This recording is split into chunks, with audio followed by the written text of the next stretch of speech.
지난 시간 우리는 바나바와 바울이 이제 첫 번째 전도 여행을 떠나서 이제 첫 번째 선교지에서 했었던 여러 사역들을 우리가 살펴보았습니다. 구브로 섬에 도착했죠. 구브로 섬에 살라미를 거쳐 바보에 이르러 소교 바울에게 복음을 전할 때 바예수라는 구원자의 아들이라는 이름의 뜻을 가진 바예수가 그 복음 전하는 것을 회방 놓았죠. 방해했죠. 그래서 우리는 그 복음을 전할 때 이런 일들, 또 방해가 있고 또 복음대로 살려고 할 때 이런 일들이 있다는 것을 우리는 다시 한번 생각했습니다. 그걸 우리는 흔히 영적 전쟁이라고 하죠. 근데 우리가 영적 전쟁이라 할 때 흔히 뭐 땅밟기, 죽기, 축사 이런 것만 생각하는데 실제 우리의 삶 속의 영적 전쟁은 우리의 실존, 특별히 우리의 일상 가운데 우리가 일어나고 있다라는 것이죠. 영적 전쟁이 무엇이냐? 그것은 날마다 우리가 가치를 판단하고 윤리적 선택을 하는 그 순간에 사탄의 그 죽음과 악의 통치를 선택하는 것이 아니라 하나님의 통치를 선택하는 것, 받는 것이 영적 전쟁인데, 하나님의 통치를 우리가 어떻게 받을까요? 성경에 말한 사랑의 이중계명, 즉 하나님 사랑, 이웃 사랑을 실천함으로써 우리가 영적 전쟁에 승리할 수 있는 것이죠. 그래서 영적 전쟁에 승리하기 위해서는 우리에게 우리의 힘이 아닌 성령의 능력, 성령의 충만함이 우리 가운데 필요하고, 특별히 세상의 방법, 힘과 권세가 아니라 예수님의 방법, 희생당하신 죽임당하신 어린 양의 방법, 그래서 희생당하신 죽임당하신 어린 양처럼 우리가 사랑하고 또 희생하고 섬기고 나눠주고 용서할 때 우리가 그 영적 전쟁에서 승리할 수 있다라는 걸 살펴봤습니다. 이제 오늘 본문은 그 구브로 섬을 출발하여서 그 다음 행선지인 비시디아의 안디옥에 도착했을 때의 사역이 나와 있습니다. 특별히 오늘 본문에 보면 사도 바울의 설교가 전편이 길게 기록되어 있습니다. 이 사도행전에는 대표적인 설교가 3개 있는데 2장의 베드로 설교, 그리고 7장의 스데반의 설교, 그리고 13장의 사울의 설교, 이 세 편이 대표적인 설교입니다. 그 중에 한 설교이죠. 자, 구브로 섬에서 출발하여서 비시디아 안디옥까지 가는 여정이 13절 14절에 나와 있습니다. 13, 14절, 제가 13절, 여러분이 14절 읽겠습니다. 바울과 및 동행하는 사람들이 바보에서 배 타고 밤빌리아에 있는 버가에 이르니 요한은 그들에게서 떠나 예루살렘으로 돌아가고, 그들은 버가에서 더 나아가 비시디아 안디옥에 이르러 안식일에 회당에 들어가 앉으니라. 자, 13절 시절을 이렇게 하죠. 바울과 및 동행하는 사람들, 이제 벌써 선교의 주도권이 바울에게 넘어갔고 바울이 앞장서서 선교를 이끌고 있음을 보여줍니다. 자, 바보에서부터 배를 타고 밤빌리아에 갔다라고 했는데 지도를 보면 더 쉽게 이해할 수 있을 것 같아요. 자, 1차 전도여행 지도를 보겠습니다. 자, 안디옥, 수리아 안디옥에 출발해서 구브로 섬 살라미에 도착하고 살라미 섬을 관통해서 바보에서 사역을 마치고 이제 바보에서 배를 타고 저 위에 올라가면 북서쪽 한 280km 배를 타고 올라가면 밤빌리아라는 지역, 여기는 갈라디아 지방의 밤빌리아 지역의 버가라는 곳에 또 이르게 됩니다. 자, 그리고 이제 14절에 보면 거기서 버가에서 더 나아가, 지도 한 번 더 보여주시죠. 빨간 선으로 보면 쭉 위로 쭉 올라가면 안디옥이라고 나와 있죠. 여기 안디옥의 이름이 수리아와 같아요. 수리아, 그래서 구분하기 위해서 이 안디옥은 비시디아의 안디옥, 그래서 비시디아 안디옥이라고 부릅니다. 거기까지 또 나아갑니다. 그런데 여기까지 가는 길이 쉽지가 않아요. 버가에서부터 비시디아 안디옥까지 가기 위해서는 해발 한 1000km 이상의 험준한 타우루스 산맥을 통과해야만 합니다. 160km 이상을 걸어서 가야 되는데, 또 이 길이 강도들이 또 산적들이 창궐하는 그 지역으로 유명한 곳입니다. 그래서 13절에서 14절 보면 버가에서 바보에서부터 두 번째 행선지인 비시디아 안디옥까지 가는 거리가 한 440km, 바다를 건너서 험준한 산을 넘고 또 산적의 위험을 피해 가는 그 길이 단투절 짧게 이렇게 기록이 되어 있는 것을 볼 수 있습니다. 그 와중에 한 가지 사건을 누가가 기록하는데, 그것은 선교팀의 수행원 중에 하나였던 마가 요한이 선교 중간에 포기하고 예루살렘으로 돌아가는 일이 발생합니다. 이 젊은 청년 마가 요한은 왜 중도에 포기했을까요? 성경에는 그 이유가 잘 나와 있지 않아요. 근데 이제 학자들이 이제 추정을 하는 것입니다. 아까 그 버가에서부터 비시디아 안디옥까지 넘어가는 그 길이 너무나도 큰 험산 줄령이라 그랬죠. 이 마가는 부잣집 도련님이에요. 고생이라고는 한 번도 해보지 않았어요. 그런데 숙부 바나바를 따서 선교여행을 갔는데 이 구브로에까지 가는 것도 고생이었고, 구브로에서 버가까지 가는 것도 배를 타고 고생했는데, 버가에서부터 이제 비시디아 안디옥을 넘어가려 하는데 그 눈앞에 어마어마한 산맥이 있고 그 험산 줄령을 넘어가야 한다고 생각하니 거기서 포기를 했다는 것이죠. 저는 못합니다. 저는 여기까지입니다. 저는 돌아갈래요 하고 돌아갔다는 것이죠. 또 하나 추정하기는 이제 13절에서 살펴봤지만, 이제 선교팀의 주도권이 전에는 숙부인 바나바가 앞장서서 했는데 기분 나쁘게 바울이 앞장서서 선교를 주도하고 있는 거예요.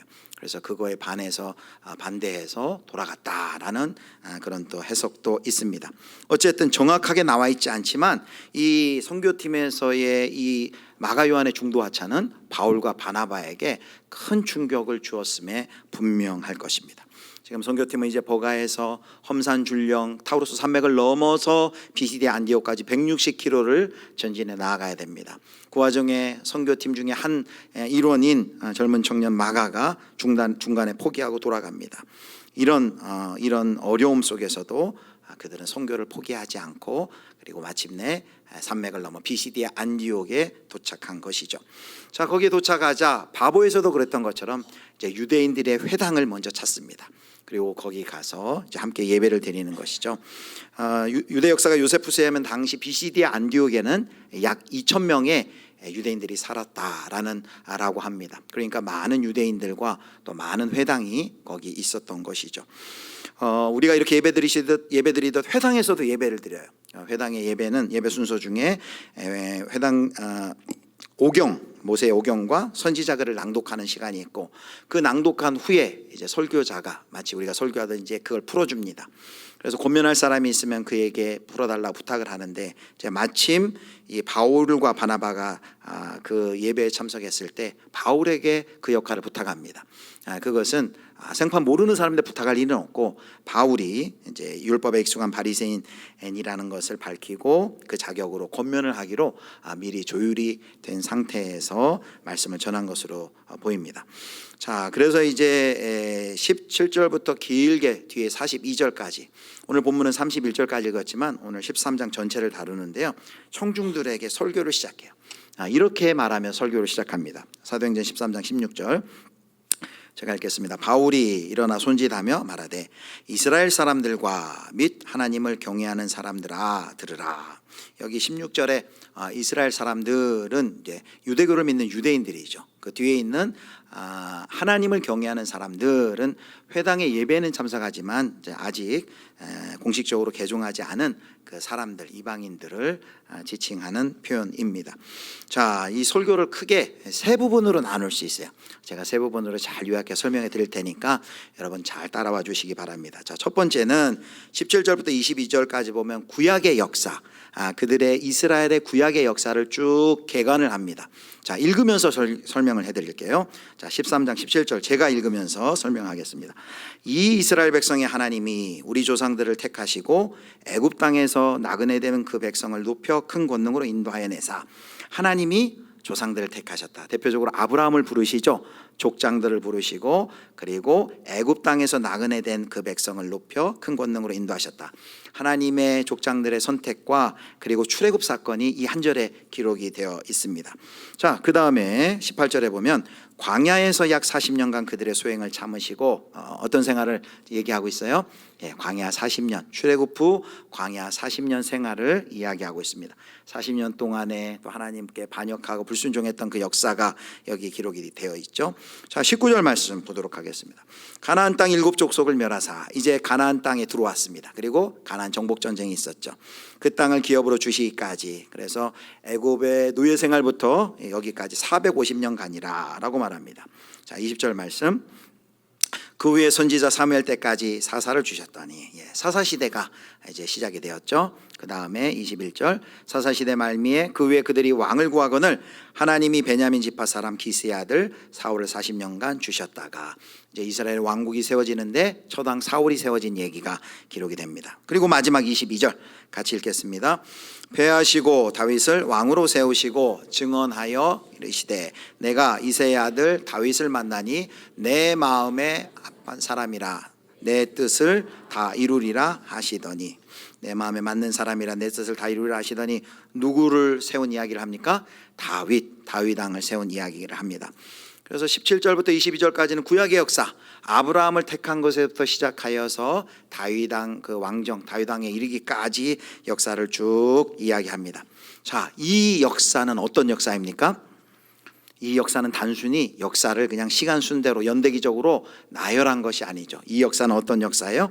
하나님께서 이스라엘을 구원하시려는 구원의 역사인 것이죠. 바울은 구원의 역사를 쭉 나열하면서 기록하면서 이야기하면서 강조하는 것이 있어요. 그것은 뭐냐면 하나님이입니다. 하나님이. 그래서 여기 17절부터 22절의 모든 그 동사의 주어가 누구냐면 하나님이에요. 하나님이 뭘 얘기하는 것이에요? 하나님이 이스라엘의 구원 역사를 주관하고 계시고 주도하고 계시고, 하나님의 그 먼저 주도적인 역사로 하나님께서 이스라엘은 반역하고 불순종하지만 은혜를 베푸셨다라고 이스라엘 역사를 통해 하나님의 주권적인 역사를 이야기하고 있는 것입니다. 사랑하는 성도 여러분, 우리는 이 바울 설교의 서론 부분에서 우리는 아주 중요한 역사관 하나를 발견합니다. 그것은 뭐예요? 바로 섭리적인 역사관이라고 할 수 있습니다. 섭리가 뭡니까?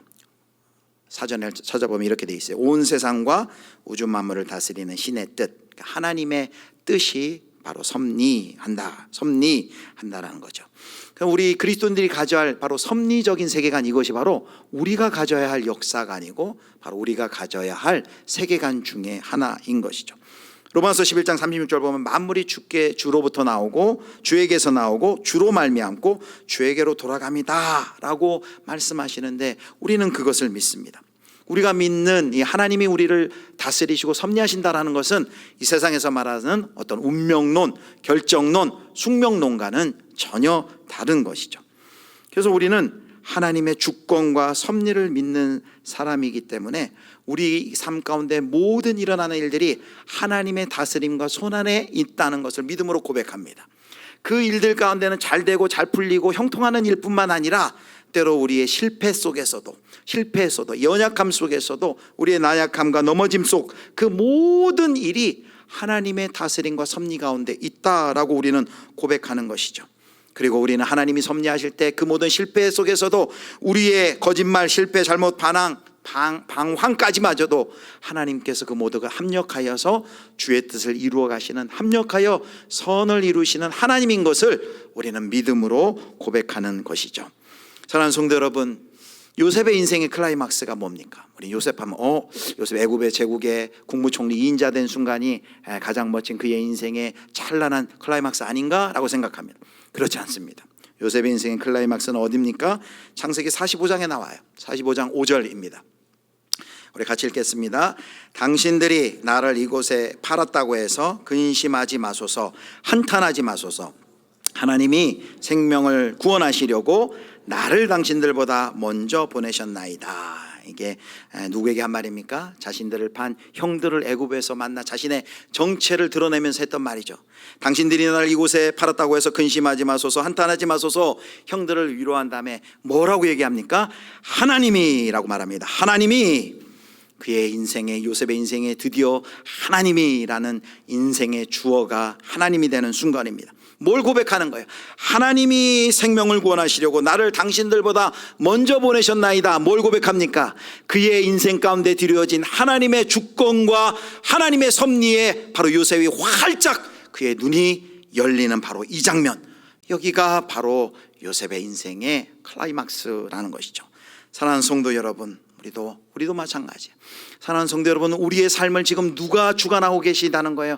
하나님이 온 세상을 주관하시고 다스리시고 나의 인생을 이끌고 섭리하고 계시다라는 것, 여러분 믿으시기를 축복합니다. 그것이 바로 섭리사관이고 우리가 고백해야 되는 것이죠.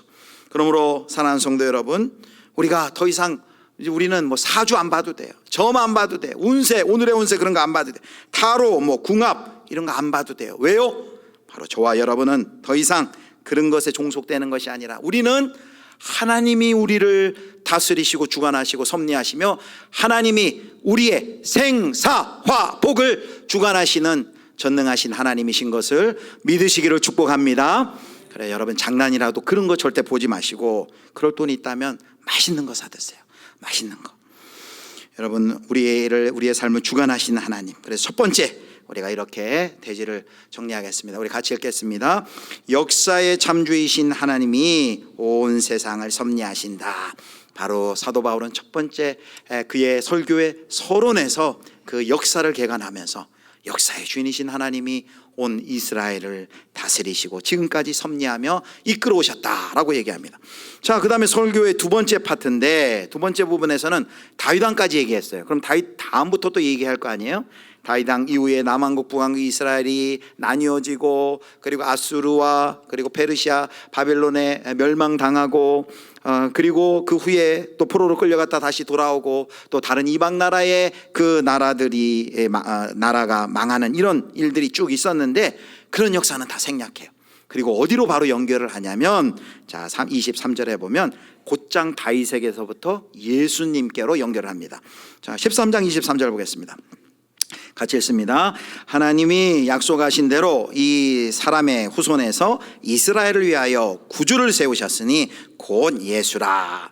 하나님께서 언약을 세우셨어요. 아브라함하고도 언약을 세우고 그 이전에 노아하고도 언약을 세우고 이 언약을 쭉 세워나가셨는데, 다윗과 언약을 세워요. 그것이 사무엘하 7장에 나옵니다. 다윗과의 언약의 핵심은 뭐예요? 바로 이스라엘의 다윗의 왕조가 영원토록 왕위를 언제든지 지켜주겠다 하는 거예요. 그런데 하나님은 그렇게 약속하셨는데 역사 속에 어떻게 됐어요? 다윗의 왕조가 바벨론에 망하게 됩니다. 멸망하게 됩니다. 나라가 무너지게 됩니다. 하나님의 약속과 계획은 끝난 듯 보입니다. 정말 하나님의 약속은 틀어지고 이제 더 이상 소망이 없는 걸까요? 바로 그때 선지자들이 예언합니다. 미래의 다윗을 기대했어요. 온 백성들도 온 지도자들도 희망을 버리지 않았어요. 다윗의 후손에서 메시아가 오실 것이다 라는 그 희망을 붙들었습니다. 그런데 지금 바울이 뭘 얘기하고 있어요? 바로 그 약속대로, 하나님께서 말씀하신 대로, 약속하신 대로, 그 기대대로 약속을 지키셨는데, 그 하나님께서 다윗의 후손에서 이스라엘 위하여 구주를 보내주셨는데, 그 구주가 누구시라는 거예요? 그 구주가 바로 예수시다 라고 선포하고 있는 것입니다. 바울은 서론에서 모든 것이 하나님의 섭리에 달려있고, 이스라엘의 역사를 하나님이 주관하시고 섭리하시고 이끌어 오셨고, 그 이스라엘의 구원의 역사가 바로 우리 주 예수 그리스도를 보내주심을 통하여 성취되었고 완성되었습니다 라고 말씀하고 있는 것이죠. 바로 그렇게 얘기한 다음에 예수님의 등장을 준비한 세례 요한의 이야기를 잠깐 해요. 24절 25절. 그 다음에 이제 두 가지 구원의 위대한 사건을 이야기합니다. 그 구원의 위대한 사건이 뭘까요? 바로 예수의 십자가, 그리고 예수 그리스도의 부활에 대해서 이야기를 합니다. 자, 이 사도 바울이 이 이야기를 지금 선포하는데, 그 당시 예수 그리스도를, 메시아로 오신 예수님을 유대인들은 어떻게 반응했을까요? 자, 13장 26절을 보겠습니다. 자, 26절 호산나 찬양대가 읽겠습니다. 형제들아, 아브라함의 후손과 너희 중 하나님을 경외하는 사람들아, 이 구원의 말씀을 우리에게 보내셨거늘. 이 구원의 말씀을 보내셨다 할 때 이 구원의 말씀이 누굴까요? 예수님입니다. 교회에서 성경 퀴즈 하면 예수님이라고 대답하면 거의 반은 맞아요. 예수님이에요, 구원의 말씀. 그런데 왜 예수님을 우리에게 보내셨거늘 하지 않고 구원의 말씀이라고 했을까요? 구원의 말씀이신 하나님, 말씀으로 온 세상을 창조하신 하나님이 구원자를 보내셨는데, 말씀이 육신이 되어 이 세상 가운데 보내셨습니다. 하나님의 아들 예수 그리스도죠. 예수님이 이 세상에 오셔서 회개하라, 천국이 가까웠느니라, 하나님 나라의 복음을 선포하고 빛 가운데 나올 것을 그들 가운데 초대했죠. 그것이 바로 구원의 말씀입니다. 그런데 그렇게 구원의 말씀이신 예수님이 오셔서 구원의 말씀을 선포했을 때 유대인들의 반응은 어땠나요? 자, 그 반응 27절부터 29절입니다. 제가 읽겠습니다. 예루살렘에 사는 자들과 그들 관리들이 예수와 및 안식일마다 외우는 바 선지자들의 말을 알지 못하므로 예수를 정죄하여 선지자들의 말을 응하게 하였도다. 예루살렘에 사는 사람들이 선지자의 말을 매 안식일마다 모여서 외웠지만 무슨 뜻인지도 모르고 그렇게 외웠다는 것이죠. 그리고 28절에 죽일 죄를 하나도 찾지 못하였으나 빌라도에게 죽여달라 하였으니, 선지자들의 말을 알지도 못하고 애우다가 막상 하나님께서 구원자로 예수를 보냈지만 알아보지 못하고 그를 거절하고 어떻게 했나요? 29절 같이 보겠습니다. 성경에 그를 가리켜 기록한 말씀을 다 응하게 한 것이라 후에 나무에서 내려다가 무덤에 두었으나. 유대인들은 하나님은 예수님을 구주로 보내셨지만 유대인들이 알아보지 못하고 거절하고 그를 십자가에 죽이는 엄청난 죄를 저질렀다는 것이죠. 유다인들이 몰라서 그 일을 행했든지 아니면 알면서도 의도적으로 예수님을 못 박아 죽였든지 성경이 뭐라고 얘기합니까? 결과적으로 그 모든 일들은 구약 성경에 기록된 하나님의 말씀이 성취된 것이다 라고 말하고 있습니다. 예수님께서 십자가에 죽임당하신 일을 이 사도 바울이 이야기를 합니다. 예수님은 죄가 없었지만 온 세상과 인류를 위해 대속하기 위하여 우리의 죄를 대신하여 십자가에 죽임을 당하신 것이죠. 자, 그런데 예수님은 그렇게 죽으셨는데 그것이 끝입니까? 사도 바울이 또 하나 이야기합니다. 자, 사도행전 13장 30절 같이 읽겠습니다. 하나님이 죽은 자 가운데서 그를 살리신지라. 하나님이 죽은 자 가운데서 그를 살리신지라. 어떤 사건이죠? 부활 사건을 이야기해요. 하나님이 예수 그리스도를 죽은 자 가운데서 살리셨다. 그런데 바울은 그 뒤에 이 부활은 새로운 주장이 아니라 이미 구약에서 예언된 것임을 증명하기 위해서 구약 성경의 세 곳을 인용합니다. 우리가 오늘 그것은 살펴보지 않겠지만 시편 2편 7편, 이사야 55편 3편, 시편 16편 3절을 인용하여 설명합니다. 부활이 뭐예요? 부활은 죄 없으신 예수님이 우리 죄를 위하여 대신하여 돌아간 것을 하나님께서 인정하신 거예요. 그 예수 그리스도께서 이 땅에서 오셔서 선포한 그 하나님 나라의 복음, 그리고 그가 행하신 모든 기적이 다 참이다, 하나님의 구세주임을 바로 확증하고 인정한 사건이 바로 부활인 것이죠. 따라서 만약에 이 예수 그리스도의 부활이 없었다면 예수님은 대속하시는 구주가 되실 수 없었고 우리의 죄도 용서받을 수 없는 것이죠. 자, 이제 설교의 마지막 부분입니다. 설교의 마지막은 이제 결론과 그 말씀을 듣는 그 청중들이 이제 어떻게 적용해야 될지 구체적으로 이야기를 합니다. 자, 결론은 38절 39절입니다 같이 읽겠습니다. 그러므로 형제들아, 너희가 할 것은 이 사람을 힘입어 죄사함을 너희에게 전하는 이것이며, 또 모세의 율법으로 너희가 의롭다 하심을 얻지 못하던 모든 일에도 이 사람을 힘입어 믿는 자마다 의롭다 하심을 얻는 이것이라. 아멘. 여기가 바울이 행한 비시디 안디옥에서의 설교의 결론이면서 바로 복음의 핵심이 들어있습니다. 여기 39절에는 모세 율법으로는 너희가 의롭다 하심을 얻지 못한다 라고 말합니다. 율법을 지킴으로 말미암아 의롭다 함을 받지 못하는 것이죠. 그럼 어떻게 의롭다 함을 받습니까?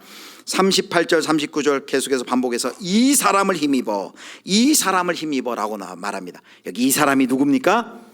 예수님이죠. 예수 그리스도를 힘입어. 그러면서 첫 번째는 예수 그리스도를 힘입어 38절에는 너희가 죄사함을 너희에게 전하는 것이다. 39절에는 이 사람을 힘입어, 뒤에는 뭐라고 얘기합니까? 믿는 자마다 의롭다 하심을 얻는 이것이라 라고 말합니다. 지금 여기 뭐라고 얘기합니까? 바울이 전한 복음의 내용은 조상들에게 이미 주신 그 약속이 예수 그리스도의 십자가와 부활로 성취되었고, 이제 그 예수 그리스도를 힘입어 그를 믿는 자마다 죄사함을 받고 의롭다 하심을 받는다. 율법으로 의롭다 함을 받는 것이 아니라 바로 예수 그리스도를 믿으면 죄사함을 받고 의롭다 하심을 받는다 라고 말합니다. 바로 이것이 바울의 설교의 결론이에요. 얼마나 그리스도 중심적인 설교입니까? 바로 바울은 비시디 안디옥에서 예수 그리스도의 십자가와 부활을 선포했던 것이죠. 바로 여기서 오늘 우리는 두 번째 설교의 핵심을 이렇게 한번 정리하겠습니다. 같이 읽겠습니다. 예수 그리스도의 십자가와 부활을 믿어 죄사함을 받고 의롭게 된다. 예수 그리스도의 십자가와 부활을 믿어 죄사함을 받고 의롭게 된다. 복음이 무엇이냐? 여러 가지로 대답할 수 있지만 이렇게 대답할 수 있습니다. 예수 그리스도의 십자가와 부활이다. 그걸 줄여서 그냥 부활이라고 십자가를 포함해 얘기하기도 합니다. 또 복음은 예수 그리스도시다 라고 이야기를 하기도 합니다.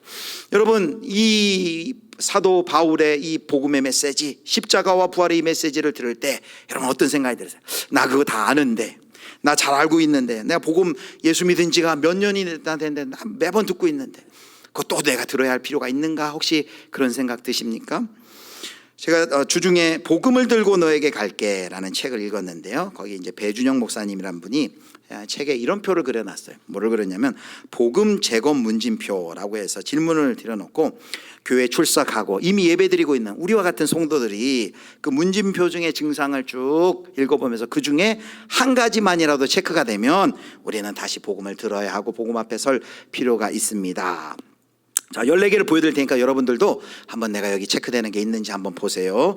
자, 첫 번째 홀수는 제가 읽고 짝수는 여러분 읽어주세요. 자, 첫 번째, 신앙생활을 하고 있지만 그로 인한 기쁨이 없다. 주일 예배 시간을 제외하고는 일상에서 하나님을 거의 떠올리지 않는다. 사람들이 말하는 행복을 얻는 방법, 돈과 지위와 권력과 유흥과 취미를 찾고 붙잡으려 애쓴다. 교회의 설교나 교육이 납득되지 않아 불편한 마음이 드는 때가 종종 있다. 성경을 읽어야 한다는 것은 들어서 알지만 관심이 적고 손이 잘 안 간다. 불평과 정죄함으로 가득한 신앙생활을 하는 내 모습에 스스로 속상하다. 내 기도에 응답하지 않으시는 하나님께 서운하고 화가 날 때가 있다. 교회에서 직분자나 리더 또는 교사로 봉사하지만 기쁨이 아니라 일로 여겨질 때가 많다. 일터나 학교 모임에서 아무도 내가 그리스도인인 것을 알지 못한다. 굳이 전도를 해야 하나 전도해야 할 동기가 생기지 않는다. 우리 교회 좋아요, 우리 목사님 말씀 좋아요, 복음을 전하기는 어렵고 부담이 되어 그저 교회로 초청하는 전도를 한다. 하나님과 예수님이 어떻게 달라요? 하나님은 알겠는데 예수님은 왜 필요한가요? 예수님이 누구신지 잘 모른다. 내가 왜 죄인이야? 라는 친구의 반문에 설명할 답이 없다. 그래서 내가 믿는 게 뭔데? 라는 질문에 믿음이 뭔지는 알 것 같은데 대답이 나오지 않는다. 여러분 어떠세요? 여러분 14가지 다 읽어봤지만 여러분에게 해당되는 거 하나도 없죠? 예, 하나도. 예. 14가지를 쭉 읽어보면 이거 나에게 해당되는 거 많습니다. 그러면 뭐라는 거예요?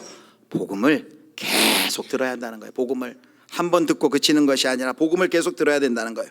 왜 복음을 계속 들어야 됩니까?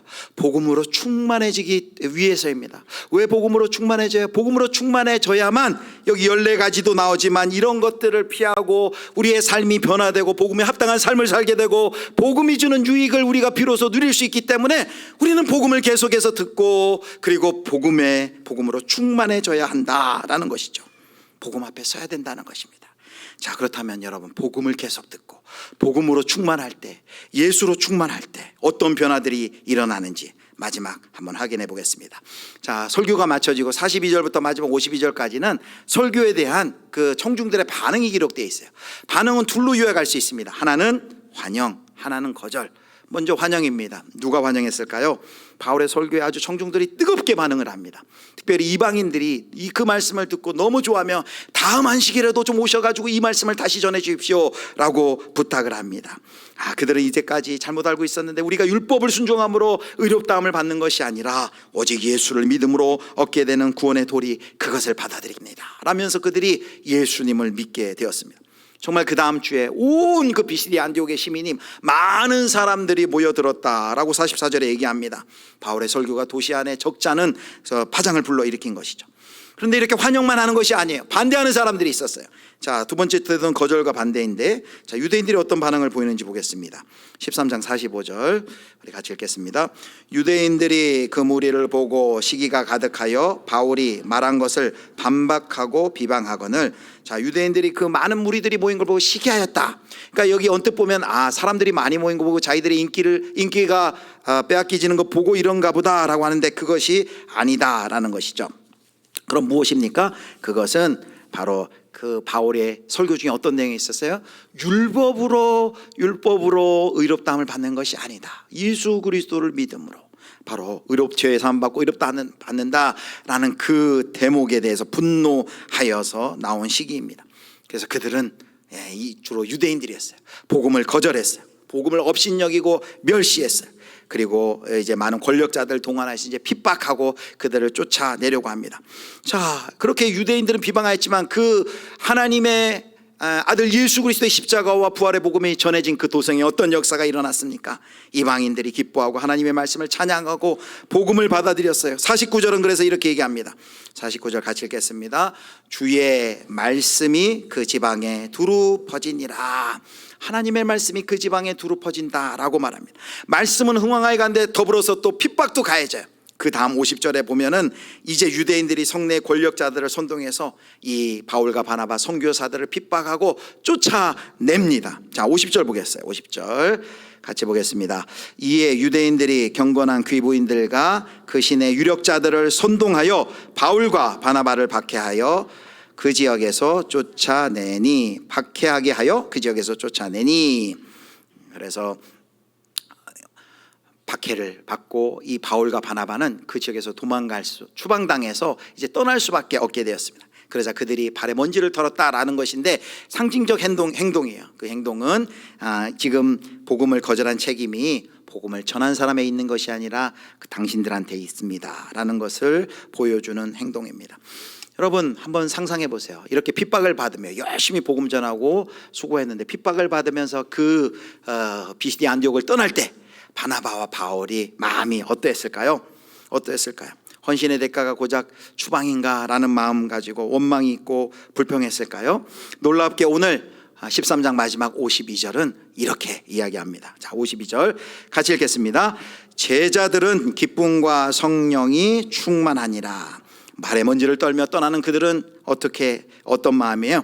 기쁨과 성령이 충만하다라고 말합니다. 그들 마음 가운데 어떤 마음이 있어요? 그들이 당하는 고난은 이것은 예수님께서 당하신 고난과 같으며 이 추방이 예수님의 실패를 의미하는 것도 아니고 선교팀의 자신들의 실패가 아니며 주님은 자신들의 사역과 상관없이 하나님 나라의 왕이시고 주님은 우리를 함께 하시며 우리의 이 선교 역사를 주관하시며 지금도 섭리하고 계심을 굳게 믿으며 그들이 기뻐하며 선교의 발걸음을 다음 행선지를 향해 내딛고 있는 것이죠. 사랑하는 성도 여러분, 어떻게 이럴 수 있을까요? 어떻게 이럴 수 있을까요? 박해도 핍박도 회방이 있던데도 어떻게 기뻐하며 이렇게 성령으로 기뻐할 수 있을까요? 그것은 바로 이들은 복음으로 예수로 충만했기 때문인 줄 여러분 믿으시기를 축복합니다. 세 번째, 그래 우리 이렇게 정리할 수 있겠습니다. 이들의 이런 모습 속에서 우리는 뭘 확인할 수 있습니까? 같이 읽겠습니다.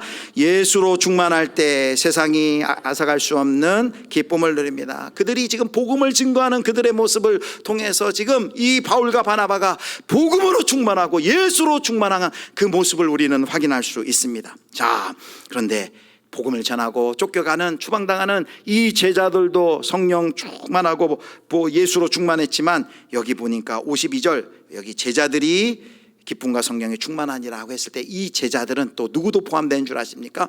그냥 단순히 복음을 전한 사람뿐만 아니에요. 저도 그렇게 생각했는데 성경 다른 역본을 보면은 이 제자들을 공동번역은 이렇게 얘기합니다. 안디옥의 성도들은 기쁨과 성령으로 가득 차 있다라고 말합니다.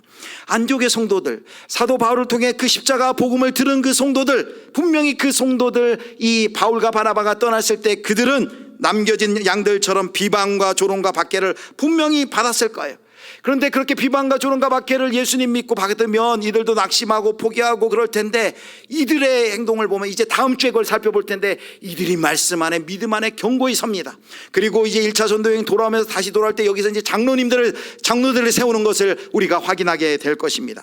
왜 이런 일이 어떻게 이런 일이 일어났어요? 성령님께서 바울과 같은 훌륭한 양육자는 떠났지만 탁월한 사역자는 없을지라도 성령님께서 하나님께서 자기의 백성을 보호하시고 양육하시고 지켜주시고 제자들을 든든히 붙잡아 주셨던 것이죠. 즉 이들 가운데도 그들도 성령으로 충만하고 예수로 충만할 때 그런 핍박과 방해와 조롱 속에서도 그들이 기뻐하며 성령으로 기뻐했다라는 것을 우리 가운데 말해주고 있습니다. 바로 이것이 말씀을 듣고 복음을 듣고 복음으로 충만한 자, 바로 예수로 충만한 자의 모습이다라는 것입니다.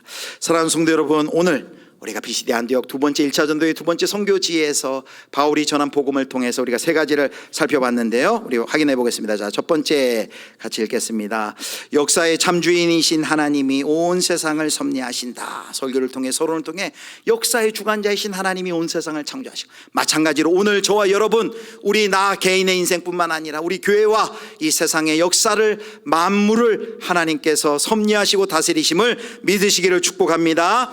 두 번째, 그 역사를 주관하시는 역사를 주관하시는 그 하나님의 일하심의 핵심, 성취, 초점이 뭐예요? 자, 2절 같이 보겠습니다. 예수 그리스도의 십자가와 부활을 믿어 죄사함을 받고 의롭게 된다. 역사의 그 절정에서 예수 그리스도를 보내주시고 예수 그리스도의 십자가와 부활을 통해 우리가 죄사함을 받고 의롭게 되는 은혜가 우리에게 선포가 되었습니다. 자, 마지막 이 복음을 세 번째 같이 읽습니다. 예수로 충만할 때 세상이 뺏어갈 수 없는 기쁨을 누린다. 오늘 마지막 복음을 전하다 핍박과 박해를 당하는데도 불구하고 마지막 13장 52절 말씀, 제자들은 기쁨과 성령이 충만하니라. 어떻게 이렇게 돼요? 복음을 듣고 복음을 믿고 복음으로 충만할 때 세상이 감당하지 못하는 평안과 기쁨과 승리가 그들 가운데 있다는 걸 확인했습니다. 말씀을 준비하면서 이번 주에 이 충만이라는 찬양이 생각났어요. 우리 충만이라는 찬양, 우리 교회에서 이제 은혜도 많이 부르고 행복이라는 찬양도 많이 부르는데, 그 은혜와 행복을 작곡한 송경민 목사님이 지은 찬양인데요, 이 충만의 가사를 보면 정말 우리가 복음으로 충만할 때, 예수로 충만하면 어떠한 역사들이 우리의 삶 가운데 나타나는지를 보여줍니다. 제가 가사를 한번 읽어드릴게요. 자, 첫 번째, 무명이어도 공허하지 아는 것은 예수 안에 난 만족함이라. 가난하여도 부족하지 않은 것은 예수 안에 오직 나는 부유함이라. 고난 중에도 견뎌낼 수 있는 것은 주의 계획 믿기 때문이라. 실패하여도 일어설 수 있는 것은 예수 안에 오직 나는 승리함이라. 난 예수로 충만하네. 영원한 왕 내 안에 살아계시네. 2절은 내 몸이 약해도 낙심하지 않는 것은 예수 안에 난 완전함이라. 화려한 세상 부럽지 않은 것은 난 예수로 충만함이라.